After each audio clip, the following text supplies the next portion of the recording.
નમસ્કાર મિત્રો, છેલ્લે આપણે વિદ્યુત ક્ષેત્ર રેખાની લાક્ષણિકતાનો અભ્યાસ કર્યો કે વિદ્યુત ક્ષેત્ર રેખા ધન વિદ્યુત ભારમાંથી ઉત્પન્ન થાય છે અને ઋણ વિદ્યુત ભારમાં અંત પામે છે. ક્ષેત્ર રેખા આગળ દોરેલ સ્પર્શક તે બિંદુ આગળ તે ક્ષેત્રની દિશા દર્શાવે છે. વિદ્યુત ક્ષેત્ર રેખા ક્યારેક બીજાને છેદતી નથી અને સ્થિત વિદ્યુતની ક્ષેત્ર રેખાઓ ક્યારેય બંધ ગાળા રચતી નથી. આટલી વસ્તુનો અભ્યાસ આપણે છેલ્લા લેક્ચરમાં કરી ગયા બાદ અત્યારે એક નવો પોઈન્ટ છે જે છે એ વિદ્યુત ફ્લક્સનો છે, પરંતુ આપણે ખરેખર તેની ચર્ચા અત્યારે નહીં કરીએ. જ્યારે આખો પોઈન્ટ આવશે ફ્લક્સનો, જ્યારે સંપૂર્ણ વિદ્યુત ફ્લક્સનો પોઈન્ટ આવે ત્યારે આપણે તેમની સંપૂર્ણ ચર્ચા કરીશું. અત્યારે માત્ર ને માત્ર આપણે વિદ્યાર્થી મિત્રો એક અગાઉનો પોઈન્ટ કે જેનું નામ છે વિદ્યુત ડાયપોલ.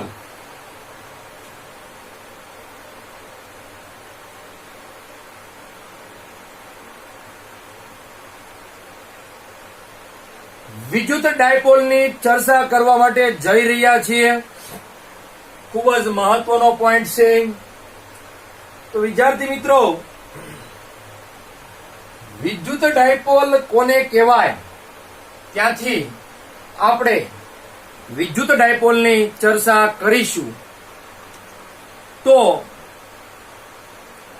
બે વિદ્યુત ભારોનું તંત્ર છે મિત્રો, ખાલી એકબીજાથી આપણે એમ વાત કરીશું કે એકબીજાથી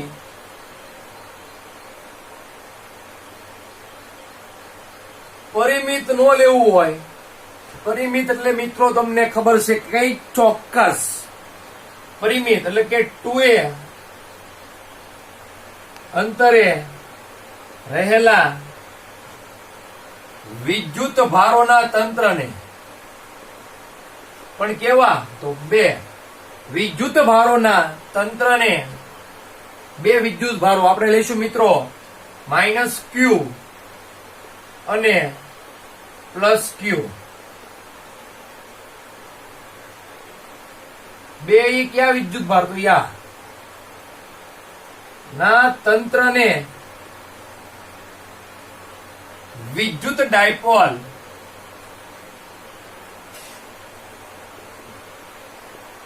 કહે. વિદ્યાર્થી મિત્રો, એકબીજાથી પરિમિત અંતરે રહેલા એટલે બે વચ્ચેનું કઈક અંતર હોય. હું તમને અહીંયા આકૃતિ દોરીને બતાવવા માંગુ છું કે સપોઝ અહીંયા જે છે -q વીજભાર છે, અહીંયા પ્લસ વિદ્યુત ભાર છે, એટલે બે વિદ્યુત ભારો થઈ ગયા. બંને વચ્ચેનું અંતર કેટલું હોય? પરિમિત એટલે ચોક્કસ હોય, કઈક નિશ્ચિત હોય. એ કેટલું હોય તો માપી શકાય એટલું, એટલે કે ધારી લો કે 2a છે મિત્રો, તો આ બે વિદ્યુત ભારો વચ્ચેનું અંતર 2a થઈ ગયું, તો એને કહેવાય વિદ્યુત ડાયપોલ. હવે તમને સમજણ પડી ગઈ. હવે વિદ્યુત ડાયપોલ જે છે એમાં મોમેન્ટ એની દિશા આપણે જોઈએ છે. વિદ્યુત ડાયપોલ મોમેન્ટની દિશા આપણે જોતી છે તો કઈ હોય? તો આ વિદ્યુત ડાયપોલ જે બની એની દિશા એટલે કે વિદ્યુત ડાયપોલ મોમેન્ટની દિશા જે છે મિત્રો માઇનસ વિદ્યુત ભારથી પ્લસ વિદ્યુત ભાર તરફની હોય છે. મોમેન્ટને વિદ્યાર્થી મિત્રો હું p વડે દર્શાવીશ. તો p એની દિશા મિત્રો કઈ દિશામાં છે? -q વિદ્યુત ભારથી માંડીને +q વિદ્યુત ભાર તરફ જ હોય છે. કેમ કે માઇનસ અને ધન વિદ્યુત ભાર છે એટલે એની દિશા હોવી જરૂરી છે. ડાયપોલ મોમેન્ટ ને દિશા હોય છે. એક મગજની અંદર આ વિચાર આપણે બેસાડી દેવાનો જ છે. દિશા છે માઇનસ થી +q તરફ. મિત્રો, આ જે ડાયપોલ મોમેન્ટની જે રચના થઈ છે એ રચનાની અંદર બંને વચ્ચેનું અંતર 2a છે, તો આ એનું મિડલ પોઈન્ટ એટલે કે ડાયપોલનું મધ્ય કેન્દ્ર કહેવામાં આવે છે. તો મધ્ય કેન્દ્રથી આ અંતર વિદ્યાર્થી મિત્રો એ જેટલું થાય અને અહીંથી આ અંતર પણ વિદ્યાર્થી મિત્રો કેટલું થશે એ જેટલું તમે લઈ શકો છો. એટલે કે મિડલ પોઈન્ટ થી બંને બાજુનું અંતર ડાયપોલ મોમેન્ટના મધ્ય કેન્દ્રથી બંને બાજુનું બંને વિદ્યુત ભારો સુધીનું અંતર એ થાય. કારણ કે આ કેટલું છે 2a, તો 2a નું અડધું કેટલું a. ઓકે મિત્રો, હવે દિશાની વાત થઈ ગઈ, પછી ડાયપોલ મોમેન્ટ જે છે એ કઈ રીતે દર્શાવી શકાય? તો એનું સામાન્ય સૂત્ર તો કંઈક હોવું જોઈએ ને, કે ડાયપોલ મોમેન્ટ છે તેમનું સામાન્ય સૂત્ર કયું હશે? તો આપણે અહીંયા કહીએ વાત, તો ડાયપોલ મોમેન્ટને P વડે દર્શાવવામાં આવે છે અને P ની વેલ્યુ જે છે એ 2aq, એટલે ડાયપોલ મોમેન્ટને P બરાબર 2aq સમીકરણ વડે રજૂ કરી શકાય છે. આ 2a મિત્રો ડિસ્ટન્સ છે, જે સદિશ છે, P પણ સદિશ છે મોમેન્ટ, એટલે કે વિદ્યુત ડાયપોલ મોમેન્ટ વિદ્યાર્થી મિત્રો સદિશ રાશિ છે, કારણ કે એની દિશા માઇનસ વિદ્યુત ભાર થી પ્લસ વિદ્યુત ભાર તરફની આપણે દર્શાવેલી છે. હવે મિત્રો P બરાબર 2aq ઉપરથી આપણે આ ડાયપોલ મોમેન્ટનો એકમ પણ વ્યાખ્યાયિત કરી શકીએ છીએ. તો તમે આની જો વેલ્યુ કાઢી નાખો અને કિંમત કાઢો તો તમને ખબર છે કે P બરાબર 2a અને Q થાય, એટલે કે 2a ગુણ્યા Q. હવે P નો એકમ બરાબર શું થશે? તમે જાણો છો કે P નો એકમ બરાબર જમણી ડાબાનો એકમ બરાબર જબ્બાનો એકમ, ડાબાનો એકમ બરાબર જબ્બાનો એકમ. તો P નો એકમ બરાબર 2a નો એકમ અને એની હારે છે એ તો Q નો એકમ. જોઈ લો તો મિત્રો આ રીતે થશે. તો P નો એકમ મિત્ર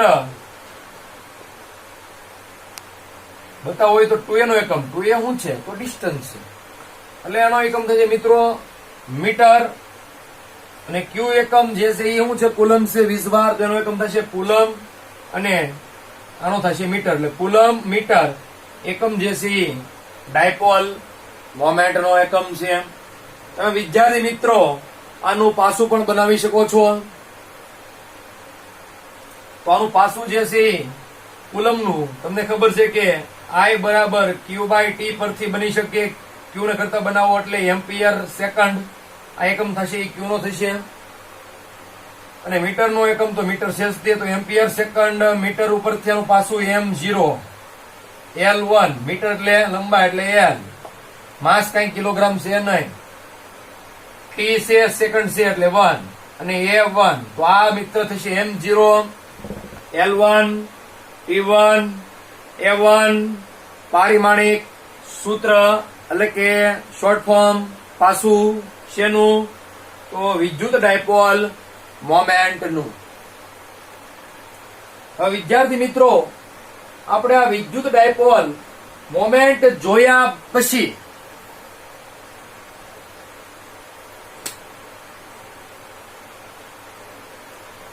વિદ્યુત ડાયપોલ મોમેન્ટના કારણે ઉદ્ભવતું વિદ્યુત ક્ષેત્ર મિત્રો મેળવવું છે.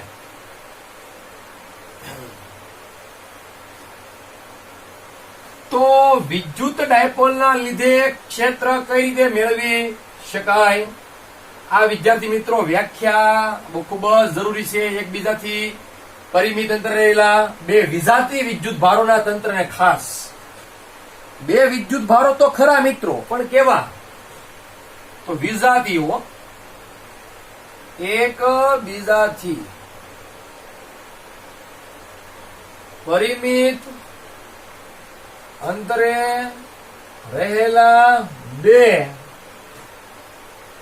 વિજાતીય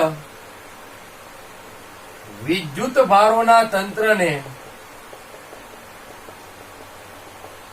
વિદ્યુત ડાયપોલ કહેવામાં આવે છે. અહીંયા એક ખાસ વિજાતી, કારણ કે આપણે એક લેશું -Q અને એક લેશું +Q. વિદ્યુત ભાર, તો આને કહેવાય ડાયપોલ મોમેન્ટ. અને બંને વચ્ચેનું અંતર આપણે સરળતા ખાતર 2a લઈએ એટલે આપણને સારું રહે, કારણ કે મધ્ય બિંદુથી અંતર શું મળે? એ મળે, આ શું મળી જાય? પાછું એ મળી જાય, એટલા માટે.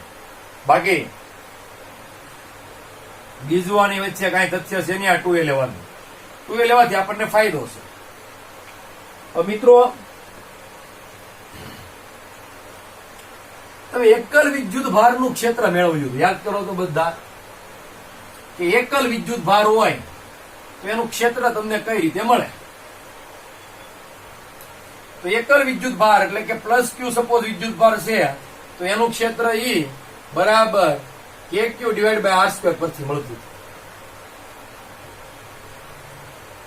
બરાબર છે કે નહીં? આ સૂત્ર જુઓ તો.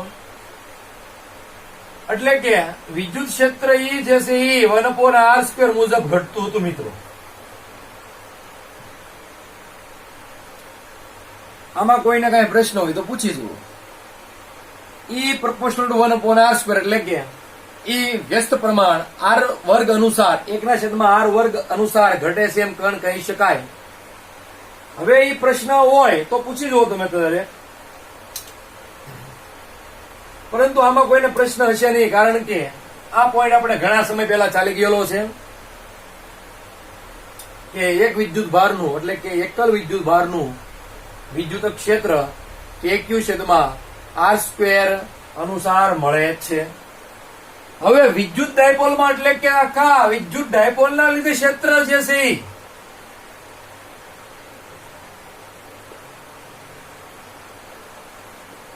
વિદ્યાર્થી મિત્રો, એક નવો જ પ્રશ્ન કોના અનુસાર ઘટશે? તો ઈ સમપ્રમાણ 1/r ઘન અનુસાર ઘટશે. અહીંયા આવશે બે વિદ્યુત ભાર છે એટલે કે વિદ્યુત ડાયપોલ છે, તો વિદ્યુત ડાયપોલના લીધે વિદ્યુત ક્ષેત્રની તીવ્રતા 1/r સ્ક્વેર અનુસાર નહીં, પરંતુ 1/r ઘન અનુસાર બદલાશે. એ આપણે હવે જોવાનું છે. તો બે રીતે વિદ્યાર્થી મિત્રો વિદ્યુત ડાયપોલના લીધે બે રીતે ક્ષેત્ર મેળવી શકાય. હું તમને અત્યારે કહી દઉં છું. એક તો પ્લસ ક્યુ અને માઇનસ ક્યુ વિદ્યુત ભાર જે છે એ એની પોતાની અક્ષ, આ બે વિદ્યુત ભારોને જોડતી એક રેખા એટલે કે આ અક્ષ થઈ. અક્ષ ઉપર પછી વિદ્યાર્થી મિત્રો બે વિદ્યુત ભારના લંબ દ્વિભાજક એટલે કે આ પોઈન્ટ, આ લંબ દ્વિભાજક એને કહેવાય એની વિષુવ રેખા. એટલે કોઈ પણ બિંદુ, આ વિષુવ રેખા છે એની ઉપર કોઈ પણ બિંદુ આગળ તમે વિદ્યાર્થી મિત્રો આ બાજુ અને આ બાજુ બંને બાજુ વિદ્યુત ક્ષેત્ર મેળવી શકો છો. એ રીતે અહીંયા પણ વિદ્યુત ક્ષેત્ર મેળવી શકો છો. સૂત્ર તો મિત્ર આપણે કોમન તારવીશું, જે ઉપર કે નીચે સમાન જ મળશે, ડાબી કે જમણી બાજુ સમાન જ સૂત્ર મળે છે. તો વિદ્યાર્થી મિત્રો, આપણે આ વિદ્યુત ડાયપોલના લીધે એક તો એની અક્ષ ઉપર અને બીજું તો એની વિષુવ રેખા ઉપર ક્ષેત્ર મેળવવું છે, પરિણામી કુલ ક્ષેત્ર મેળવવું છે. તો વિદ્યાર્થી મિત્રો, આ પરિણામી કુલ ક્ષેત્ર ધન વિદ્યુત ભારનું જે છે આપણે ઈ પ્લસ ક્યુ કહેશું સદિશ, અને ઋણનું કહેશું મિત્રો ઈ નેગેટિવ ક્યુ સદિશ, અને પરિણામી માટે કરશું બંનેનો સદિશ સરવાળો. સંપાતપણાનો સિદ્ધાંત પણ વાપરી શકો છો, અને સમાંતર બાજુ ચતુષ્કોણનો નિયમ પણ તમે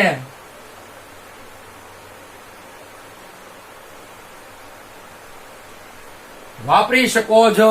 તો વિદ્યાર્થી મિત્રો, આપણે વિદ્યુત ડાયપોલના લીધે તેમની અક્ષ ઉપર અને વિષુવ રેખા ઉપર વિદ્યુત ક્ષેત્ર મેળવવા હવે જઈ રહ્યા છીએ. તો વિદ્યાર્થી મિત્રો, આપણે સર્વપ્રથમ વિદ્યુત ડાયપોલના લીધે તેની અક્ષ ઉપરનું વિદ્યુત ક્ષેત્ર મેળવવું છે.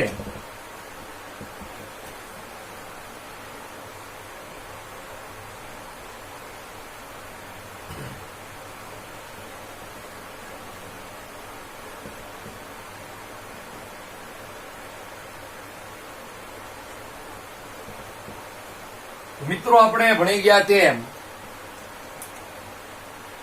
બે વિજાતી વિદ્યુત ભારો એટલે પ્લસ ક્યુ અને માઇનસ ક્યુ ના તંત્રને વિદ્યુત ડાયપોલ મોમેન્ટ કહે છે. આ બંનેને જોડતી એક રેખા એટલે એની અક્ષ બને છે મિત્રો. તો આપણે આ બંને વિદ્યુત ભારોને જોડતી રેખા એટલે કે અક્ષ ઉપર ખાસ પોઈન્ટ કે અક્ષ પર વિદ્યુત ક્ષેત્ર મેળવવું છે. અક્ષ ઉપર વિદ્યુત ક્ષેત્ર ધારી લો કે હું પેલા તો અહીંયા જે છે આ ડિસ્ટન્સ E2 કહી દઉં. આ એનું મધ્ય બિંદુ હોવાથી આપણે અહીંથી આ ડિસ્ટન્સ મિત્રો કહીશું એ. તેમજ આ પણ ડિસ્ટન્સ વિદ્યાર્થી મિત્રો એ કહી દઈશું. અને વિદ્યુત ડાયપોલ મોમેન્ટની દિશા વિદ્યાર્થી મિત્રો P સદિશ ઋણ વિદ્યુત ભારથી ધન વિદ્યુત ભાર તરફને આપણે દર્શાવીશું. હવે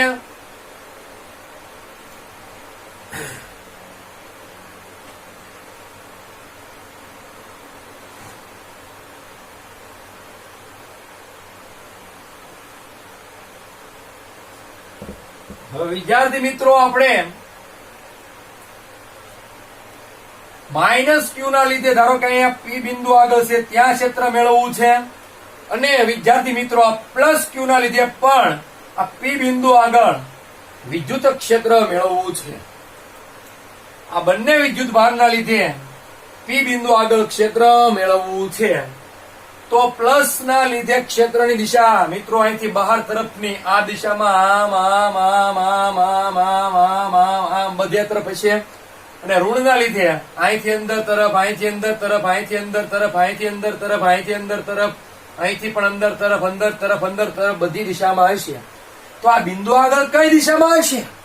તો આ બિંદુ આગળ ધન ના લીધે મિત્રો બહારની તરફ એટલે આમ લીટી હોય કે નહીં? જો તો આમ હશે કે નહીં? જો તો આમ આ હશે E પ્લસ ના લીધે ક્યુ.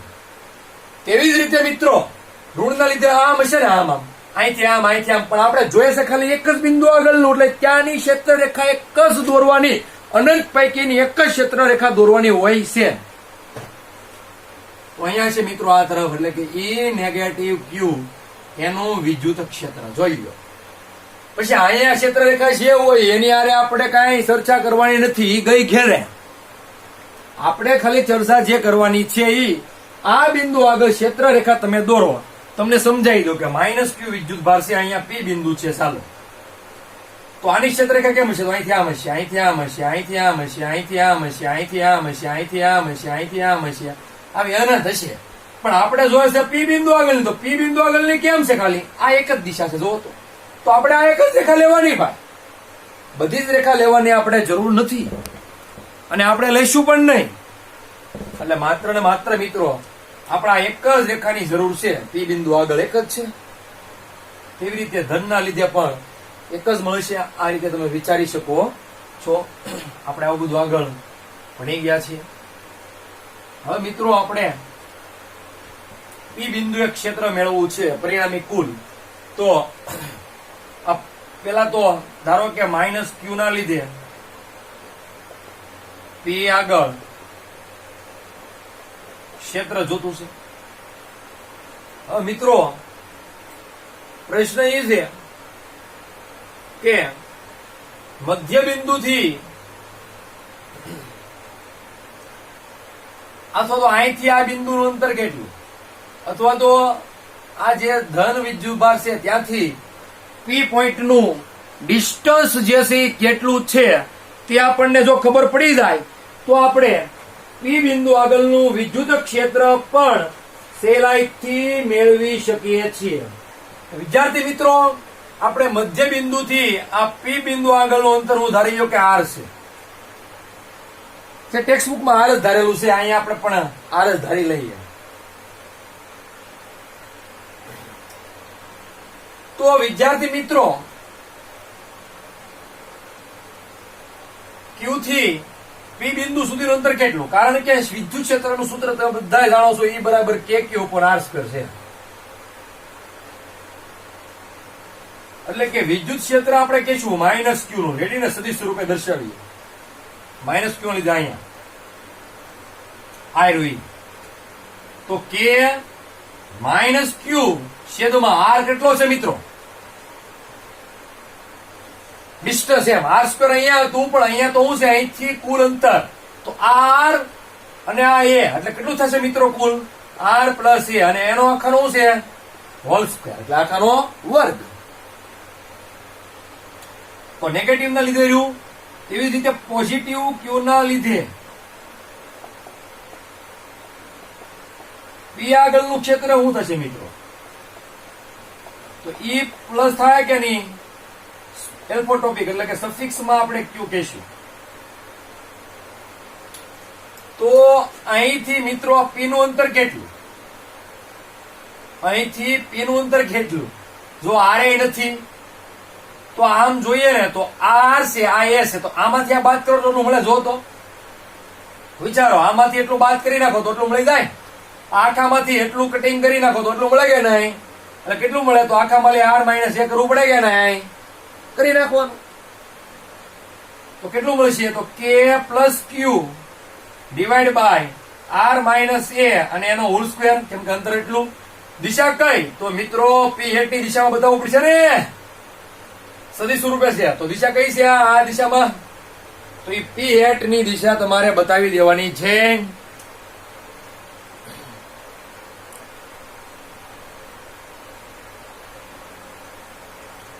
હવે વિદ્યાર્થી મિત્રો આટલું થઈ ગયા બાદ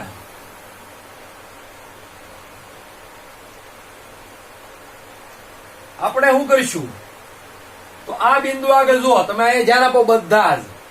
એક ક્ષેત્ર આ દિશામાં છે અને એક ક્ષેત્ર આ દિશામાં છે એટલે બંનેને શું કરાય? સદિશ સરવાળો. અથવા તો એમ પણ કરી શકાય વિદ્યાર્થી મિત્રો કે આ બરાબર આ. જો તો એક જ રેખા ઉપર છે, એક જ અક્ષ ઉપર છે.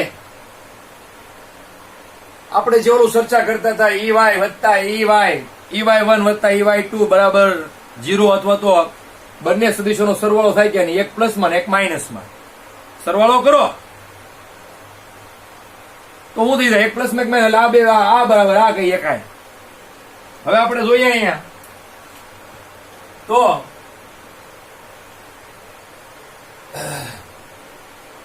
આ બંનેનો સદિશ સરવાળો કરીએ તો એ પરિણામી કેટલું મળે? તો એ પરિણામી જે છે કુલ વિદ્યુત ક્ષેત્ર પી બિંદુ આગળ ઈપી કહી દઉં. કેટલું મળે? બંનેના સદિશ સરવાળા જેટલું મળે મિત્રો. E minus Q divide by R plus A square અને P at plus E Q divide by R minus A square. અને હજી શું આવશે? પી એટ આવે કે નહીં મિત્રો? જો તો સમીકરણ બરોબર છે.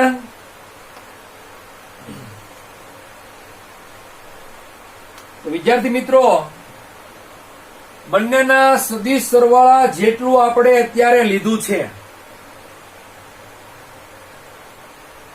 હવે મિત્રો કામ કરીએ કયામાં? આ પેલા ના પછી લખીએ કઈ ને. અહીંયા ઈ નો આવે મિત્રો, અહીંયા શું આવે? કે અહીંયા શું છે? કે છે. જુઓ હવે આ પેલા લખો ના પછી લખો તો અમારી સામાન્ય એવું નીકળે તો કે નીકળે. કે એટલે શું થશે? 1/4πε0 થાય. કે એટલે વચ્ચે હું અંદર આને પેલા લખો આને પછી લખું તો ક્યુ બાય આર માઇનસ એનો હોલ સ્ક્વેર પ્લસ માઇનસ થઈ જાય ને. જો તો માઇનસ નિશાની ક્યુ બાય આર પ્લસ એનો હોલ સ્ક્વેર. જે મિત્રો આમાંથી આ ક્યુ ક્યુ કોમન લઈ ગયો એટલે ક્યુ ના છેદમાં થઈ જાય ને 1/4πε0. કારણ કે કે ની કિંમત છે આપણને યાદ છે બધાને.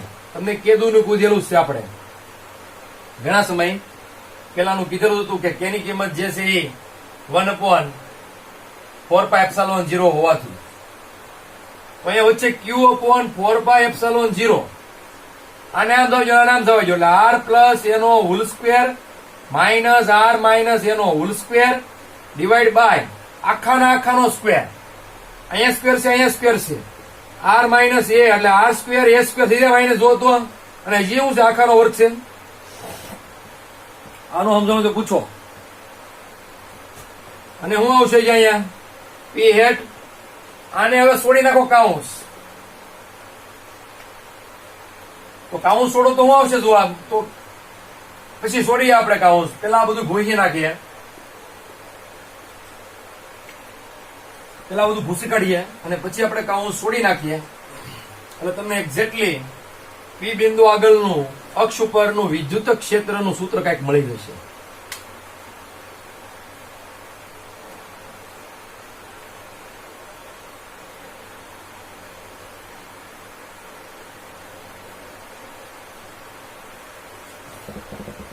જો તો મિત્રો હવે અહીંયા ઈ ઓફ પી ઈપી બરાબર ક્યુ બાય 4πε0 આપણી પાસે છે.